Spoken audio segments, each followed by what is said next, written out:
मंडल बैठा है आपका। किसी ने क्या खूब कहा है कि हम तो चले थे अकेले जाने में मंजिल, लोग जुड़ते गए और कारवां बनता गया। आज हम एक तस्वीर मध्य प्रदेश के सागर से दिखाएंगे। और तस्वीर इसलिए महत्वपूर्ण है कि ज़रूरी नहीं कि बहुत सारी आवाम धरना दे, ये भी ज़रूरी नहीं कि लोग ज़्यादा संख्या में हों। ज़रूरी ये है कि हमारा विश्वास कितना मजबूत होना चाहिए। ज़रूरी ये है कि हम किस मुद्दे पे लड़ाई लड़ रहे हैं। दो बच्चियां लगातार कई दिनों से धरना पर बैठी हैं।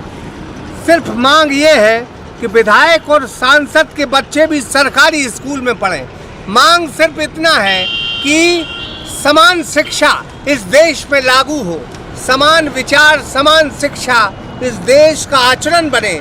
इसलिए इन लोगों का संघर्ष है और संघर्ष जारी है। दो बच्चियां हैं और तपती धूप में ये बैठी हैं। बात खुद करेंगे हम।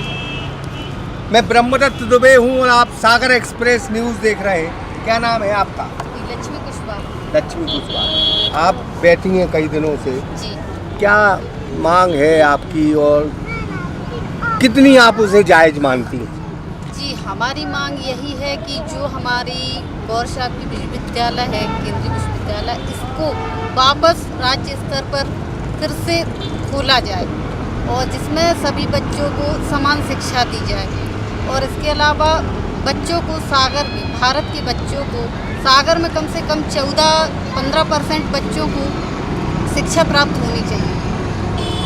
ये भी चाहते हैं कि 14-15% बच्चों को आप कह रहे हैं कि विधायक और सांसद के हाँ, ये भी विधायक और सांसद के बच्चे हों, चाहे मंत्री के हों, चाहे नेता के, सभी बच्चे सरकारी स्कूल में पढ़ें, एक ही डेस्क पर बैठकर साथ में पढ़ें ताकि सभी को समान शिक्षा मिल सके, स्कूलों का स्तर सुधर सके, बेहतर होना चाहिए। बेहतर होना चाहिए। क्या नाम लिखती हैं आप? मेरा नाम रजनी कुशवाहा है। मैं सम्राट अशोक क्रांति सेना से प्रदेश अध्यक्ष हूँ और हम यहाँ जो अनिश्चितकालीन धरना पर बैठे हैं, ये हम शिक्षा में कुछ परिवर्तन चाहते हैं, जैसे कि समान शिक्षा नीति लागू हो।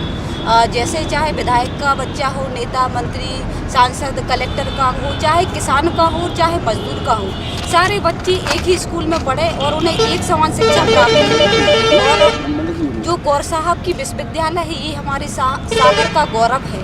हम चाहते हैं कि बहुत जल्द एक राज्य स्तरीय विश्वविद्यालय खोला जाए और हमारे सागर के लोकल के जो यूनिवर्सिटी के छात्र हैं, उन्हें स्थानीय छात्रों को 50% सीटें दी जाए और सीटें बढ़ाई जाए। आप देखती हैं कि धरना में बहुत सारे लोग होते हैं, लेकिन आप अकेली निकल पड़ी। सर, ये भीड़ के पीछे तो सब लोग दौड़ते हैं, लेकिन हम एक सिस्टम को चेंज करना चाहते हैं, हम शिक्षा को चेंज करना चाहते हैं। अगर शिक्षा चेंज होगी और एजुकेटेड होंगे बच्चे, तो भीड़ अपने आप जुटने लगेगी।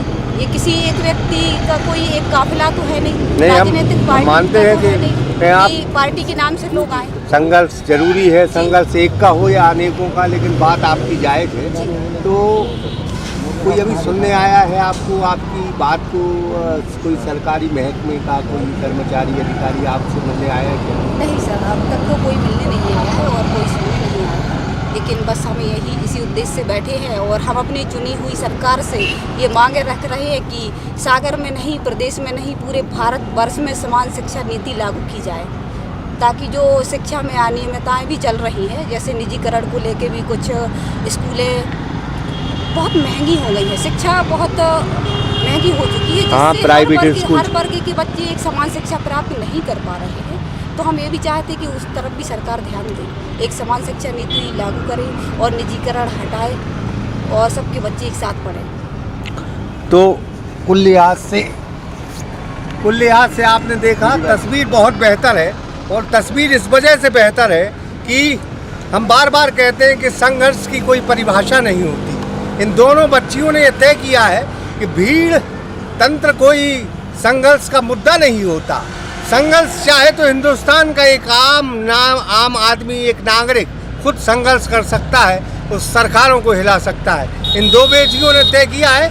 सागर एक्सप्रेस न्यूज़ इन दोनों बेटियों के जज्बातों को सलाम करता है। कैमरे के पीछे जो है नफीस खान और शंकर विश्वकर्मा थे और आप सागर एक्सप्रेस न्यूज़ ब्रह्मदत्त दुबे के साथ देख रहे हैं। रूफटॉप रेस्टोरेंट के साथ hotel Sagar inn, air conditioner, luxury room, party hall, conference hall. पता याद रखें, हनुमान मंदिर के पास, civil line, Sagar. Mobile number 8770942168।